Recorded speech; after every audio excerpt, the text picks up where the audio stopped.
As I walked through the grand moonlit gates of the sprawling Thornwood Manor, I couldn't help but feel a shiver crawl down my spine. The invitation-only dinner party was hosted by the enigmatic Lord and Lady Thornwood, notorious for their extravagant soirees that always seemed to have an air of mystery surrounding them.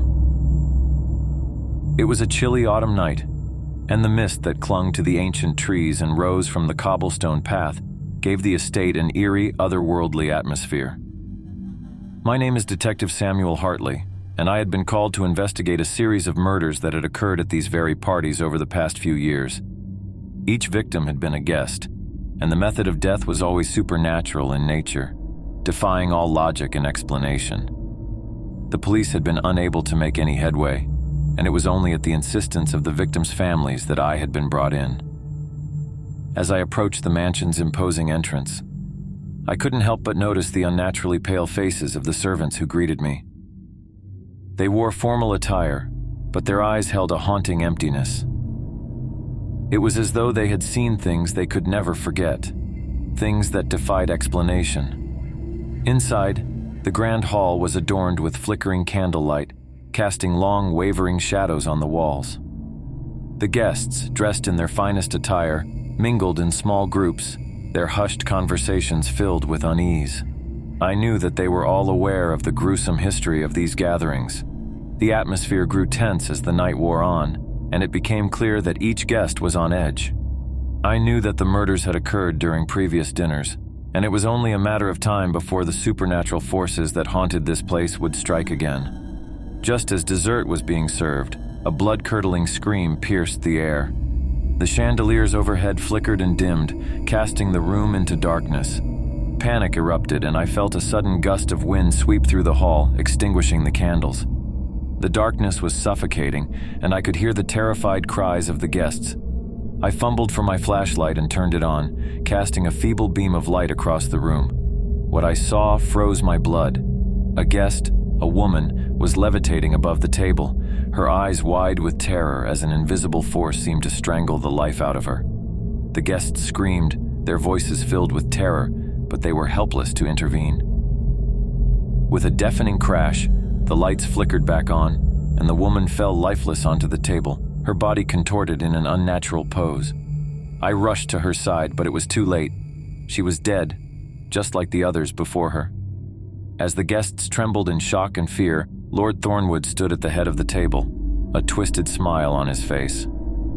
"Ladies and gentlemen," he said, his voice cold and devoid of emotion, "it seems we have a most unfortunate turn of events. But do not worry, the night is not over yet." I knew I had to act quickly. I couldn't trust anyone here, not even Lady Thornwood. There was something deeply malevolent about this place, and I was determined to uncover its secrets. I slipped away from the chaos and made my way through the labyrinthine corridors of Thornwood Manor.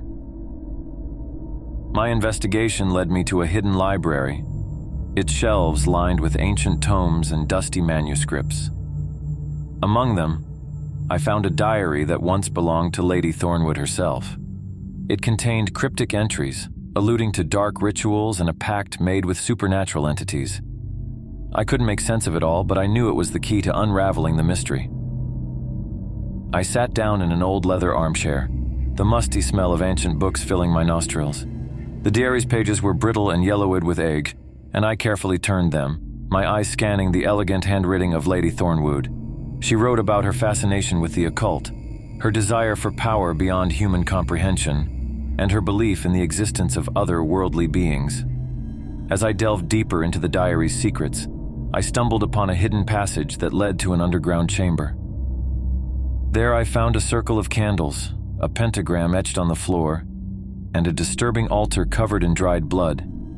It was a place of dark rituals, a portal to a realm beyond our comprehension. Just as I was about to piece together the diabolical puzzle, I heard footsteps behind me. I turned to see Lady Thornwood, her emerald eyes gleaming with malice. She knew I had uncovered her secrets, and I was cornered. "You should not have come here, Detective Hartley," she hissed, her voice dripping with venom. "But now that you know, you must become a part of our ritual." Before I could react, She chanted incantations in a language I couldn't comprehend, and the candles surrounding us burst into eerie green flames. The ground trembled beneath my feet, and I felt an invisible force pulling me toward the pentagram. I fought with all my strength, but it was no use. I was drawn into the center of the pentagram, and the world around me twisted and contorted. I could see glimpses of otherworldly beings, their grotesque forms and haunting whispers filling my mind. I was trapped in a nightmare. Suddenly, a blinding light erupted from the pentagram, and the room shook violently. Lady Thornwood screamed in agony as a vortex of energy enveloped her, tearing her apart piece by piece. It was a horrifying sight, one that would haunt my dreams for the rest of my days. The room returned to normal, and I stood alone in the dimly lit chamber beneath Thornwood Manor, the eerie green flames of the candles casting flickering shadows around me. I clutched Lady Thornwood's diary tightly in my hand. The knowledge contained within its fragile pages was both a burden and a beacon of hope. It was a key to understanding the supernatural forces that had plagued this place for years, and it held the secrets to breaking the curse that had claimed the lives of so many. The air in the chamber felt charged with an otherworldly energy, and I could sense a presence, a malevolence that lingered even after Lady Thornwood's demise. My heart pounded in my chest as I scanned the diary for any clues on how to undo the dark rituals that had bound this mansion to the forces of the unknown. The diary contained passages that hinted at a ritual that Lady Thornwood had been conducting, one that had tethered her to these otherworldly beings. There was mention of a pendant, an ancient artifact that had been used as a conduit for their power. It was said to be hidden within the manor, a key to severing the connection between the Thornwoods and the supernatural entities they had invoked. With trembling hands, I began searching the chamber for any sign of the pendant.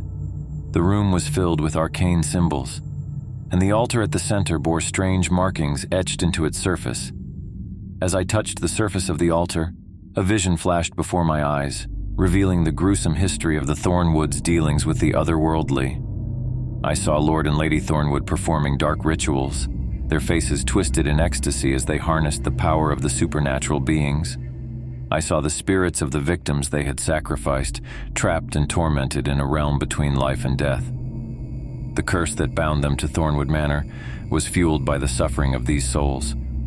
As the vision faded, I knew that the pendant was the key to breaking this cycle of death and suffering. But where could it be hidden? The diary provided no clues, and the chamber itself offered no answers.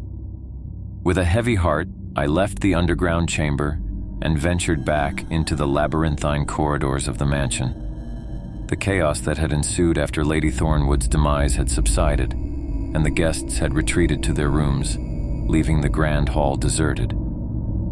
I knew that time was running out. Another murder could happen at any moment, and I needed to find the pendant before that occurred.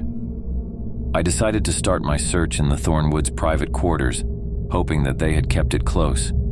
The Thornwoods' bedroom was opulent, with rich tapestries and dark wooden furniture. As I began to search, I noticed a peculiar painting on the wall, a portrait of Lady Thornwood holding a pendant that matched the description in the diary.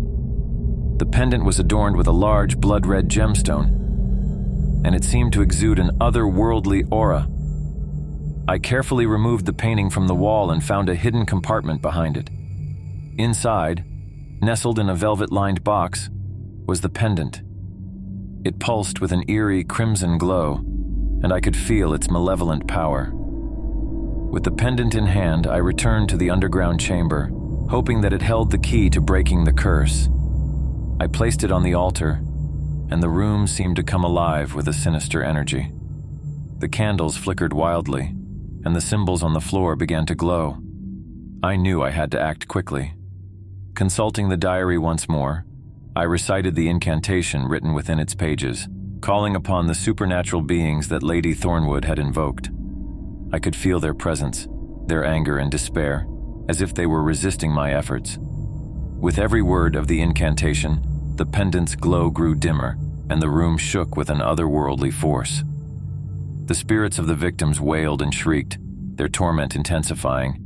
I continued to chant, my voice unwavering as I battled to sever the connection that bound the Thornwoods to these malevolent entities. Finally, as the last words of the incantation left my lips, the pendant shattered into 1,000 pieces, releasing a blinding burst of light.